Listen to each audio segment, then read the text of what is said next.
হঠাৎ দরজার মধ্যে কেউ কারা নাড়লো। দরজা খুলে দেখি ভাইয়া দাঁড়িয়ে আছে। ভাইয়া বলল, কিরে দরজা জানালা লাগিয়ে বসে আছিস কেন? আমি বললাম, কি করব বলো, আমার তো খেয়ে দে কোনো কাজ নাই। তো ভাইয়া বলল, শুনলাম তোদের জায়গা নাকি পরিবর্তন হয়েছে। আমি বললাম, আগের জায়গায় আছি, মানে বান্দরবনেই আছি। ভাইয়া বলল, আচ্ছা কালকে রাতের কথা মনে আছে তো? আমি বললাম, কোন কথা? ভাইয়া বলল, সে কি, তুই কি ভুলে গেলি কাল রাতে যে বললাম আমার সাথে তোর ভাবির বাড়িতে যেতে হবে? আমি বললাম, ও আচ্ছা, আমি ভুলেই গিয়েছিলাম, রেডি হয়ে নে। আমি বললাম, এখনই? ভাইয়া বলল, আমি বললাম, আচ্ছা। ভাইয়া বলল, সাদার মাঝে কাজ করা একটা পাঞ্জাবি আছে, ওইটা পরবি।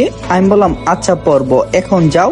যাবো কি? তুই চল আমার সাথে। কেন, কোথায়? ভাইয়া বলল, তোর ভাবিকে দেখবি। আমি বললাম, না এখন না। ভাইয়া বলল, এখনই যেতে হবে, চল আমার সাথে। এই বলে ভাইয়া আমার হাত ধরে টেনে নিয়ে গেলেন। ভাইয়া বলল, দেখ কাকে নিয়ে এসেছি। ভাবি একটা কাজ করছিল, তিনি ভাইয়ার কথা শুনে তাকালো। হিয়া আর তার সাথে কে যেন আরেকটা মেয়ে, সেও তাকালো। কি খবর, আপনি যে এই ঘরের দিকে আসলেন? ভাইয়া বলল, তুমি জানো ওকে? হিয়া বলল, উনি তো এই বাসার কাজের লোক আবুল। ভাইয়ার মাথায় যেন এখন একটা ঘাস ভেঙে পড়ল, এমন কথা কখনো আশা করিনি। ভাইয়া বলল, তুমি ওকে জানো কিভাবে? হিয়া বলল, উনি আপনার ভাবার বয়ে পিছন গেট দিয়ে প্রবেশ করছিল, তাই উনাকে জিজ্ঞাসা করছিলাম। ভাই বলল, ও, তারপর আমি নিচে বসে সবার সাথে আড্ডা দিলাম। বিকালে ভাইয়ার সাথে বাবিদের বাসায় যাচ্ছি, আমি পিছনের সিটে বসছি। ভাইয়া, হিয়া, চাচাতো বোন রিয়া বসেছিল সামনে, কিন্তু চাকরের সিট তো সামনে নয় পিছনে, তাই সবার সাথে বসা হয়নি। উদ্দেশ্য সিলেট যাব, আর 1.5 ঘন্টা খানেক সময়ের মধ্যে আমরা পৌঁছে যাব। আমি হিসাব করছিলাম আমার হাতে আর কতদিন সময় আছে, কারণ ছুটি নিয়ে আসছি মাত্র 5 দিনের। এসব হিসাব করার মধ্যে হিয়া বলল, আবুল অন্তরকে। একথা বলতে সবাই আমার দিকে তাকালো। আমি অপ্রস্তুতি অবস্থায় বললাম, আমাকে কিছু বললেন? হিয়া বলল, হ্যাঁ, আপনি ওই দিন বললেন অনন্ত নামের একটা ছেলে এই বাড়ির, কিন্তু আমার জানা মতে দুলাভাইয়ের বাড়িতে ওই নামের কেউ নেই। তাকে জিজ্ঞাসা করলাম। ভাইয়া এবং রিয়া আমার উত্তরের জন্য বেশ আগ্রহ দেখাচ্ছে। ভাইয়া নিশ্চয় মনে মনে বলছে, দেখি কি উত্তর দেশ তুই এবার। আমি বললাম, সজল ভাইয়ের একটা ছোট ভাই ছিল, তার নাম অন্তর, সে 6 বছর বয়সে। আসসালামু আলাইকুম, গল্পের মাঝে একটা কথা বলি। আমার ইউটিউব চ্যানেলের নাম হইল সাইমন অলওয়েজ অন ফায়ার।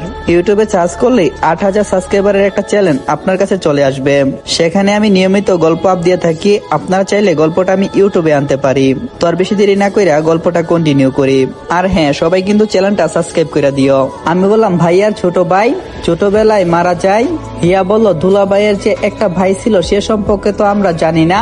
আমি বললাম, এটা জেনে তো লাভ নেই, সে মারা গিয়েছে 15 বছর আগে, তাই তো তার সাথে কোনো লেনদেন নেই। আমি বুঝতে চেয়েছি ভাইয়া কি বুঝাতে চেয়েছিল। তখন হিয়া বলল, সত্যি দুলাভাই আপনার একটা ভাই ছিল? ভাইয়া বলল, আমার এক ভাই। তখন ভাইয়া আর কোনো কিছু বলতে যাবে, ভাইয়াকে থামিয়ে দিলাম, কারণ আবেগের বসে সবটা বলে দেবে। আমি বললাম, হিয়া ম্যাম সাহেব, আপনি আমারে বিশ্বাস করলেন না? হিয়া বলল, আরে। আমি বললাম, ম্যাম সাহেব আপনার সাথে কথা নাই। রিয়া বলল, আবুল ভাই কিন্তু একটা জিনিয়াস। আমি বললাম, জিনিয়াস মানে কি গো আফা?